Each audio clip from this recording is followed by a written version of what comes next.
This broadcast is the property of Codependents Anonymous. Reproduction without written permission from Codependents Anonymous is not permitted. That I was poor. And my grandfather, my dad's dad, had this kind of rags to upper middle class story. He was suffering from tuberculosis for like years when my dad was growing up. And he recovered from TB. He lived long enough to get the solution, the medical solution, and suddenly these sanitariums became ghost towns. And I grew up with a better than mentality. Whatever it was, I was better than. You know, I was special, I was better than, and I had to succeed because I was better than, but I'll talk about that more in slides to come. There was a multi-generational pressure to outdo. So my grandfather was really successful. My dad was successful. I had to be more successful. And that all resulted in my compulsion, which is workaholism.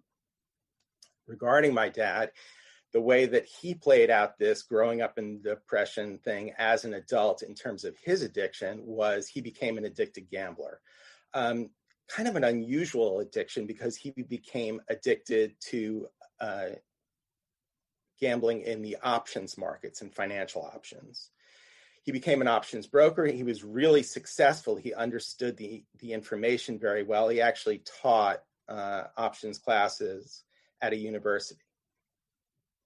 Coming from that welfare childhood, though, no matter how successful he became, he was destined to not feel deserving and to get rid of the money as soon as it came in. That was his deal. By the time he had his quadruple bypass and stroke, he was close to $1 million in debt. And then there's my mom's side. So my mom's family, her parents owned a kosher butcher shop in London's East End. My dad always says that he grew up in poverty and abject poverty, but growing up in Brooklyn in the 1930s in the Depression, they had indoor plumbing. My mom, what she was going through, there was like communal outhouses in the slums of London's East End. So whatever poverty he experienced, you know, hers was to the second power or the third power beyond that. After the war, after World War II, they moved to the suburbs of London, moved out of London's East End. And there was a black market during the war in ration coupons. My mom was evacuated from London's East End to Cornwall, which is, you know, by the sea, and in the country during the bombing of Britain. And this is ages 7 to 12. So the kind of cover story for this whole thing was you got to keep the kids safe, get them out of London. London's being bombed. But in reality, what it really was they wanted the working population to be focused on making the munitions and fighting and doing the work of winning the war. And by taking the kids away from the parents, that enabled them to focus 100% of their energy on war efforts. And so it's state-sponsored abandonment. And that's what my mom grew up with, along with her sisters. There was definitely physical abuse in Cornwall. She tells stories about, you know, how they used to hit her and how they would kind of like psychological torture as well. Like they would put oatmeal down. My mom didn't like oatmeal, and they would take it away and it would be there for lunch. And she didn't like it. She would refuse it. It would be there for dinner. And it would go like that for day after day until eventually, you know, there were flies all over it. And eventually they just gave up and threw it away. Also believe that there is sexual abuse. Now, there's no actual evidence of this, but I'm the youngest of 4. and my older brother abused me. And I truly, from the bottom of my heart, believe that this was learned behavior, either on one level or another level. Either it was learned behavior, he sexually abused me because he was sexually abused by my mom. I don't know if that was it, but I think that she was sexually abused, and consequently, sexual abuse was normalized. That type of behavior was acceptable. So when my brother abuses me sexually, it's not like, oh, we need intervention. Instead, it was normalized. Like, oh, of course, that happened to me. It's, unthinkable that it wouldn't happen to other members of my family, that it wouldn't happen to my kids. So I think that happened in Cornwall as well. So she grew up with food issues and abject poverty. And in terms of her, it led to alcoholism as a coping mechanism and rageaholism. I remember on many occasions, my mom just being beet red in the face, just unbelievably like a tomato. And compliance was my response. So if you look up patterns and characteristics and look up compliance, that's me in a nutshell, especially if someone is angry. Even if they're not angry towards me, I still struggle where I make it very subjective. And that is a direct result of my mom's rageaholism. In addition to all that, I like to say that I grew up in the shadows of the Holocaust. So I never actually grew up in the Holocaust. I grew up in the 60s and 70s, like I said. My parents actually never grew up in the Holocaust. My dad grew up in Brooklyn, and my mom grew up in London. But they grew up in the shadow of the Holocaust. They grew up in the fear of the Holocaust. They grew up in a world where family members were being murdered in Europe, and where, especially for my mom, with the bombing of Britain and the idea that the Nazis could invade England and that she, as a Jew, would be put into a camp and murdered, was a big part of my childhood. And my shield against abuse by others, these amorphous others who I've never experienced in real life, but who I was told were out there, people that hated me, not because of what I did, not because of who I was, but because of my ethnicity.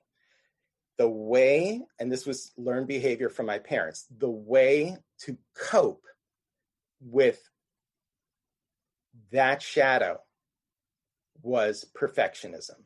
If I was just perfect enough, then that could be a shield against abuse. If I was just smart enough, if I just knew enough information, if I just worked hard enough. So this existential survivor's guilt, I was taught that a human being was not enough and that I must do something extraordinary with my life. Not just extraordinary like in regular human terms of what's possible, but so extraordinary that it would compensate for the murder of millions of human beings. That's the level of workaholism that I embodied prior to my recovery. Also, there was this better than myth of a chosen people, not because they were religious. I was certainly not religious. They were not religious. Instead, it was an ethnic thing that we were the chosen people. We were the descendants of rabbis. We were smarter. We were better. And of course, this was just a shield against this myth of abuse and the potential of people hating us. So one of the main reasons that others hated me had to do with money myths, which kind of dovetails perfectly into those first two slides. So whatever money I had, if I had money, it devolved into a deserving myth, as well as a wealth ceiling. So it was okay to have enough money to pay my bills, but not okay to have money saved. Also, there was all those other kind of cultural stereotypical myths that due to my ethnicity, I was good with money, that I was stingy, that I was greedy, that I was good at bargaining and haggling. So in terms of what it was like, my experience with an addicted gambling father, my dad taught me simultaneously that I could do anything that I set my mind to. And simultaneously, when I said, well, what I want to do is I want to make a living writing fiction, he told me that that was an unrealistic goal and that I have to choose a different aspiration. My father's gambling addiction and belief that writing was unrealistic led to the purchase of, after graduating, finally, led to, at a different university, led to the purchase of a seat on a minor New York futures exchange in 1987. Basically, the minimum for these seats is $100. There was supply and demand. There was too many of these seats. It went to $100. We bought a seat for $100 and a tiny stake in a trading account. As you might imagine, I was broke by 1998.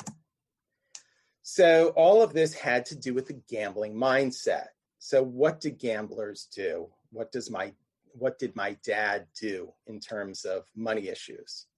Well, he taught that you can't accept losing and that there's shame associated with losing.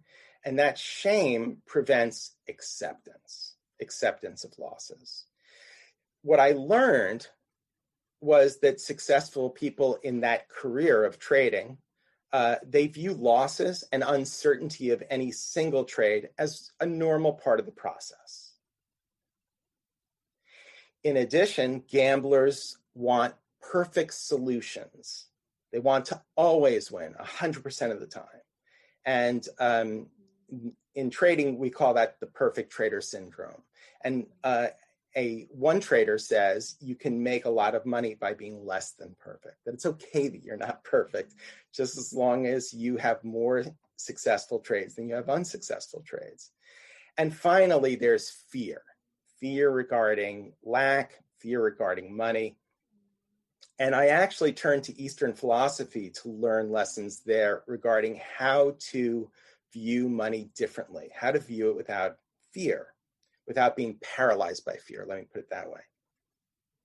So I learned even-mindedness and non-attachment to the results of any particular gain or loss. I learned that I'm not my trades and I have worth and am successful despite having losing trades. Over the next 15 years, I learned that successful trading is doing the opposite of what addicted gamblers do. So gamblers operate in a fog, if you can remember fog: fear, which is fear of failure, of not deserving success; obligation, so to compensate for loss, to make up for losses in the past, to make it up to your family for all those financial failures that they've endured. And in trading, we call that revenge trading. And finally, guilt regarding losses. Over the next 15 years, I actually became successful at this career. I developed successful trading methods, and these methods, also known as models, what they consistently do is they dampen emotionalism, they dampen the fear, they dampen the greed, they teach patience.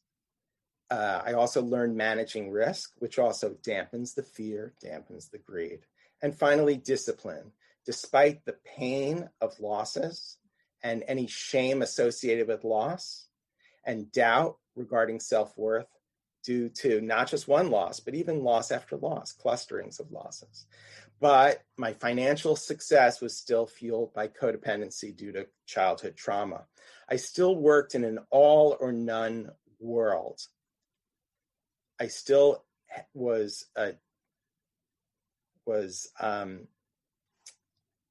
paralyzed by workaholism, and I was alienated, and I alienated myself and walled myself off.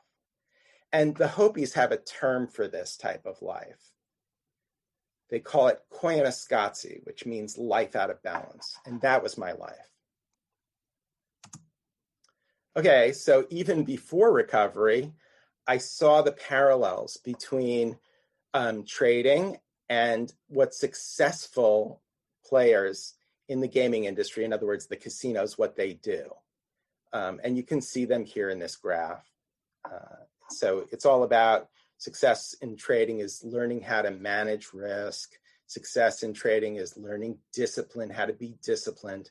And success in trading is developing these methodologies that have more wins than losses, or bigger wins than losses, either way. Okay, so my addiction was workaholism. So drugs or alcohol could never hold me the way that workaholism could, because they didn't satisfy me that way, and they got in the way of workaholism. I couldn't operate if I was inebriated, or if I was numbing myself or dulling the pain.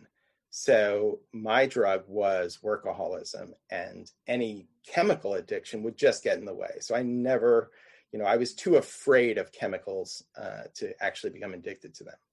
As the neglected youngest child of an alcoholic mom and an addicted gambling father, work gave me the applause that I craved, gave me the money and security that society respects, and temporarily soothed, just like drinking salty water. Temporarily, it seems like the thirst is being quenched, but not at all. It temporarily soothed irrational fears of poverty that I acquired from my Depression-era parents. And let's see if I can do it. Maybe not. Yeah, there it is. That was me. I was the youngest of four, and that's my dad and my siblings. Okay, so I'm going to actually minimize so I can see the top. So remember, my dad said I couldn't earn a living writing fiction. Well, my dad didn't believe that there could be financial success, and I had success in trading. I learned what the opposite of gambling was. And that was a lot of my codependent behavior prior to entering CoDA. Was I was going to do the opposite. And that's healthy, because what my parents were doing was not healthy, black or white thinking. So in 2014, I decided that I'd show my dad, just like I did in trading, I was going to make it as a fiction writer. So I spent 2.5 years writing a historical novel while still trading and educating traders and risk managers. I got married, and my wife was a lot like my mom, a hard-headed alcoholic with abandonment issues, highly intelligent, highly hardworking.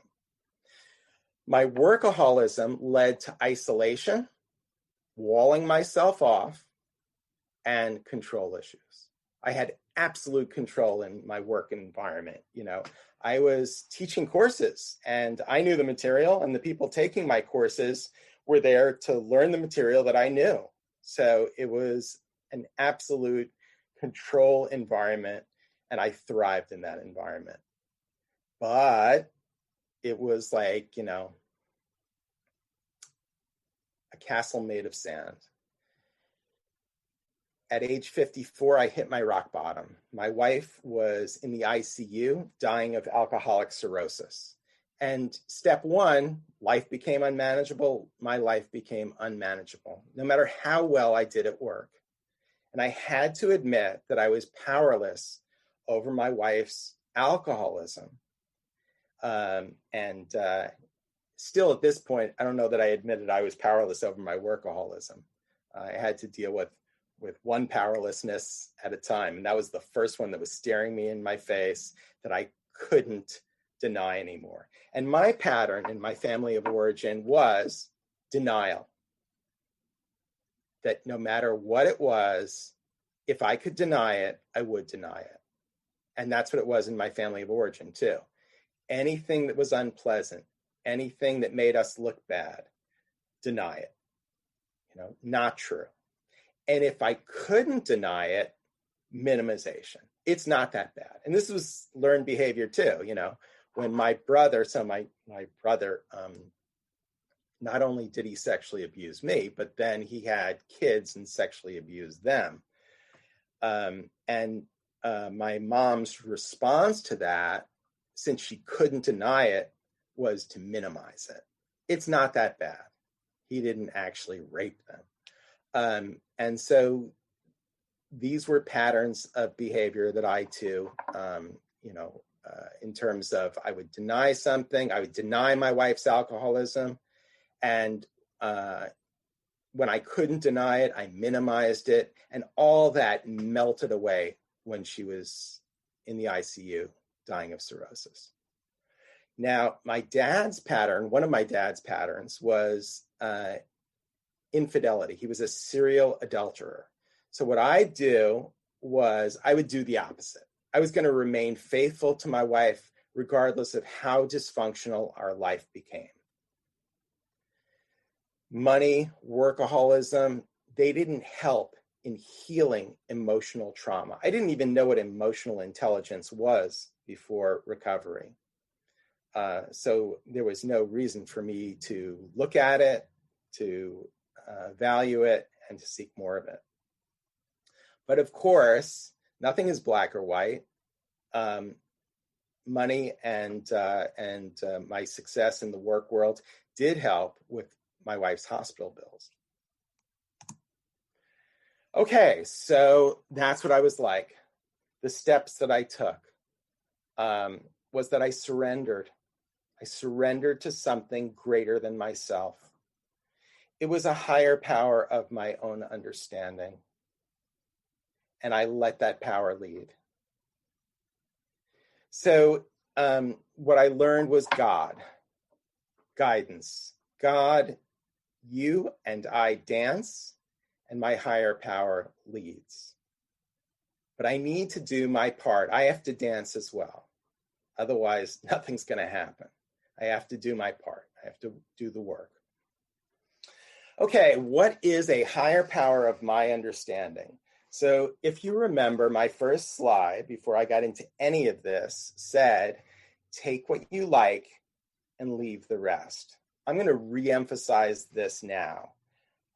If the next thing that I say does not help you, just disregard it. But if it is helpful, great. So for me, a higher power of my own understanding cannot be labeled. The minute that I start to label it as whatever, God, Krishna, Buddha, nature, any label that I give makes it small for me. I don't, I'm all about control, and it's only natural for me to apply that compulsion to control to a higher power. And even if I call it God, I'm going to try and control it by making it small so that I'm bigger than it. But if I can't label it, if I allow it to remain infinite and allow it to remain beyond my wildest comprehension and to actually be beyond my understanding. So my understanding is that it's beyond my understanding. That enables it to be my higher power, because now it's just too big and I have to surrender to it and I have to allow it to lead, because I don't understand it, not completely. I certainly understand that it's bigger than me. And for now, at this stage in my recovery, that's all I need to understand. Anything else is me making it too darn small to help me. And I need it to be big. I need it to be so big that my life can get better and that I can recover from my compulsion and my desire to control. I came to believe. I came to meetings, CoDA meetings. I woke up. I became aware of my disease. I gained an awareness of this compulsion, this compulsive behavior. And I came to believe in something greater than myself. In terms of the steps that I took, I wanted to start with this slide because this is still the core of my recovery and what enables me to get better on a daily basis. Okay, I'm just going to minimize it again so I can see the top. I overcame destructive thinking and destructive behaviors. When I hit my rock bottom, I experienced suicidal ideation. People think, chemical fellowships, there's this rock bottom that we hit, where whatever it is, they drunk driving, you lose your license. My wife's case, being in the ICU, dying of alcoholic cirrhosis. But I had a rock bottom in CoDA before I came to CoDA. I had a codependent rock bottom. I clearly remember 2:00 in the morning. My wife was in the ICU, dying of alcoholic cirrhosis, and I was not able to visit her, and I didn't know who I was, and I didn't know who I was without her. I had no sense of self. And I had this kind of, for lack of a better definition, desolation. I was overwhelmed by desolation. And I had suicidal ideation. And there's a quote that I remembered at this moment. And it was, "What we resist persists." And again, it's another one of those, take what you like and leave the rest. If it doesn't help you, just ignore it. But for me, this really helped me, because the idea that I was resisting life, and if I killed myself, I was going to have to, reincarnate and experience this same moment over and over again until I faced into it. That helped me. That helped me to get over the suicidal ideation and to say, no matter how bad this is, no matter how much suffering I have to endure, I am going to persist. And I'm going to live through it, because I don't want to be in this situation ever again. And that rock bottom is a place that I can always return to. Whenever I doubt, am I really recovering? I'm having a bad day. I can always go back to that moment and say, of course I'm recovering. I'm nowhere like where I was at that moment, that rock bottom. So I suffered from all or none thinking. I either want to be God or I want to make you my God. In recovery, I let my higher power be my higher power. And my habit of walling off and isolating, well, CoDA gave me the antidote to that habit, which is going to meetings and getting a sponsor and working with my sponsor. And my sponsor is a mentor who guides me through recovery. My recovery doesn't work. First of all, my recovery starts with meetings, but my recovery doesn't work unless I'm working the steps with a sponsor who has experienced strength and hope. In addition, I started doing service work, local service positions, the CoDA Winter Retreat. I was a speaker there, and service work with sponsees. How does CoDA help? It helps me to access solutions that are transcendent of self. Access solutions that are transcendent of what I can see. It gives me the ability, if I'm open to it, to have others point out my blind spots, if and when I ask for help from safe and supportive people. How do I know that these people are safe and supportive? So one thing that my sponsor taught me was share, check, share. So I share and I check, I see, how do they respond? Do they respond in a way that is safe and supportive? If so, I know that I can share more, check again, and so on. Okay. These are the people that I ask for feedback from. And because they're safe and supportive, they have the ability to, and they have the experience to point out blind spots. Emotional support. CoDA provides me with emotional support as long as I keep asking for help. And I remember in those early days when my wife was in the ICU dying of cirrhosis, I actually taped to the outside of my office door, "Ask for help." And I still do that. I still ask for help all the time. And then the spiritual support of a higher power. CoDA taught me gentleness, that, easy does it, but do it also. I need to do the work, but I don't have to do it in a compulsive fashion. I can do the work and then rest, recharge, and then do more work, and then rest, gentleness. It also taught me the power of amends, that I can take steps to heal. And for me, that means doing amends in a sincere fashion.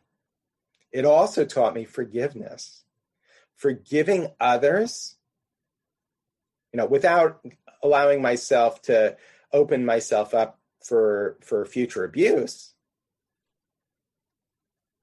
And more importantly, it taught me forgiving myself, because that's the person that I was hardest on. I wasn't as hard on other people as I am on myself.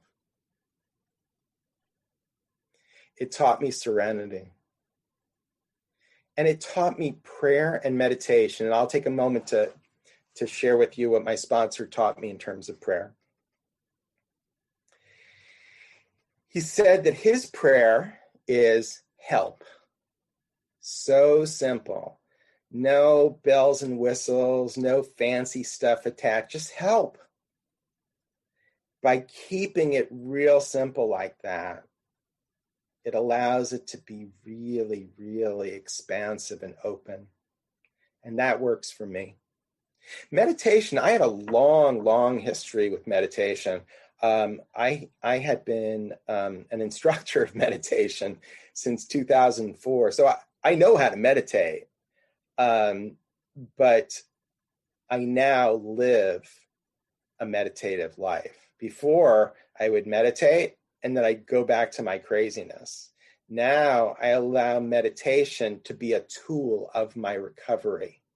Whenever the compulsive crazies revive and reassert themselves, I apply the antidote of prayer and meditation. Okay. So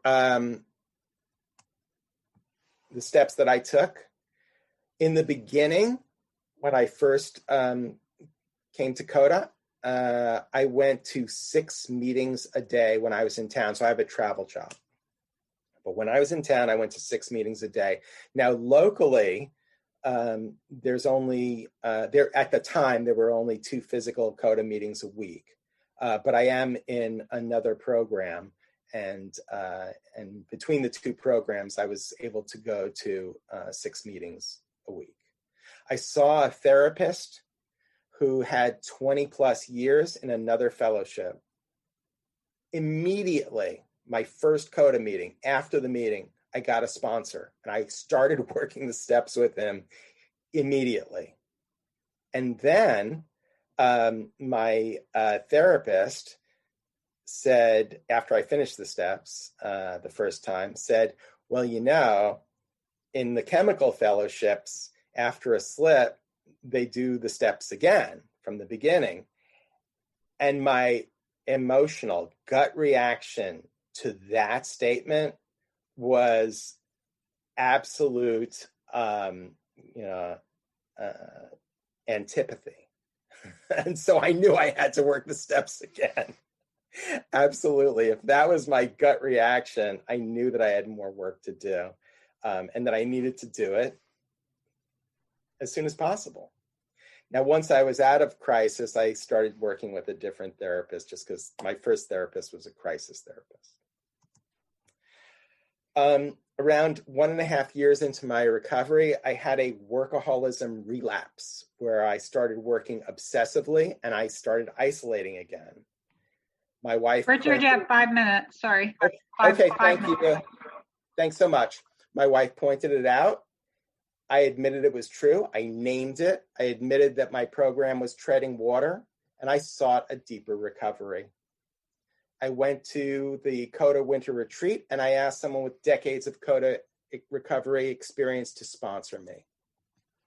I do everything that that sponsor asks of me, including leading a big book CoDA meeting, telling my story at meetings like this, leading Step 11 workshops, and working the steps with him.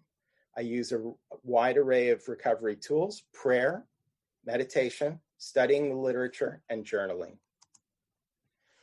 I'm not perfect, but there is progress. I can feel depressed, but I am more than this feeling. I've learned how to right size it. I don't obsess, and I practice good self-care. No more all-nighters, working all night, or weekend workaholic binges. I reclaim and heal my wounded inner child, and I make time for fun, walking the dog with my wife, and writing and performing fiction work. Okay, so I wanted just to leave, let me see. Okay, I've got 2 minutes left. So this is actually from some piece of fiction that I wrote, How Spiritual Evolution Works. Zadie sonorously bowed a bassy violin note. This is the grossest octave of G. Most shamans teach the universe as a circle. Instead, it's a spiral. You heal the grossest octave of an emotion, such as hatred, imagining it's forever vanquished. Yet you've only mastered hatred's grossest iteration. He clumsily flubbed a higher octave of the note. When a subtler octave of the same emotion rises in your mind, it too must be healed, perfectly bowing the previously butchered G. This is the nature of spiritual evolution. Okay, I've got 1 minute left. So I wanted to show you this, that the thing that worked in this mundane world of the gaming industry and trading, there are actually parallels in our world. So the methodology is the 12-step program. That's the structure. Risk management, that's kind of like Easy Does It in our program. And discipline is the perseverance, steps 10, 11, and 12. Okay, I'm not going to have time to go through all the and then came COVID stuff. Instead, I think I'd like to leave you with this. So I wrote this last year. Surrender is not weakness. Rigidity is not strength. Serenity is not passive. Mind is not master. God is not religion. Spirit is not body. Faith is not belief. Beyond seeking, beyond being, beyond meditating, beyond prayer is grace. Grace is transcendent. Love is transcendent. Peace is transcendent. Truth is transcendent. You are transcendent. Surrender. Here, now, as you are. Dust releases into light. Surrender. Again, again, till knots uncoil. Home now, now, here, as you are.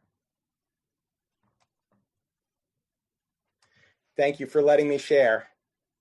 That's awesome, Richard. Can we give him, like, I don't know, a hand? Like, I think there's a way to clap on. Thank you, Richard. Nice job. Thank you. Thank you. Thank you, Richard. Thank you so That's much. awesome. Awesome job. Excellent. Thank you. Thank you, Richard. Awesome. Wonderful. Wonderful lead. Can you share that prayer with us